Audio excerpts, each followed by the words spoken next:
مەسیحیەکانی عێراق جەژنی قیامە پیرۆز ڕادەگرن. لە بەغدادی پایتەختیش لە ڕێوشوێنێکی ئەمنی تونوتۆڵدا ڕێوڕەسمەکە بەڕێوە چوو. جەژنی قیامە بۆ مەسیحیەکان بە ڕۆژی خۆشی و شادی و هیوادا دەنرێت و ئەم جەژنە لای شوێنکەوتوانی ئاینی مەسیحی واتە زیندووبوونەوەی مەسیح دوای لە خاچدانی.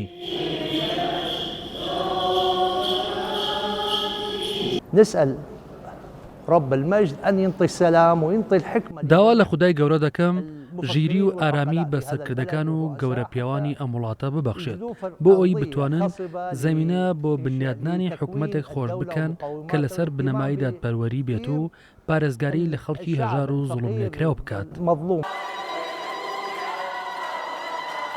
لە پارێزگای مووسڵ و ناحیەی قەرەقوش کە یەکێکە لە شوێنە دیێرینەکانی مەسیحیەکانی عێراق جەژنی قیامە بەرز ڕاگیرە، بەڵام جیاواز لە شوێنەکانی تری عێراق لە قەرەقوش خەم بە ڕوخساری بەشداربووانی جەژنەکەەوە دیار بوو بەهۆی ئەوەی ژمارەیەکی زۆریان کە سوکاریان لە شەڕی دژ بە داعشدا لەدەستداوە و شوێنیان لە مەراسیمەکەدا خاڵی بوو.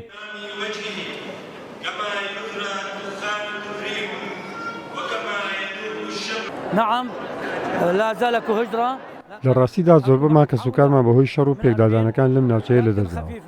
هیواخوازیم بگەڕێنەوە و خۆزگە دەخوازین جارێکتر بیابینینەوە. مەبەستم خوشک و خوشکەزا و برازاکان. ئێمە زۆر کەسمان لەدەستداوە ئاواتەخوازیم بگەڕێنەوە چونکە ئەو کاتە دەتوانین یەک بگرینەوە پێکەوە بە ئاشتی و ئارامی بژین. ئەمە ئەو شتەیە کە هەموو کەسی وای بۆ دەخوازێت. هیچ شتێک لە ئاشتی و ئارامی گرنگتر نییە.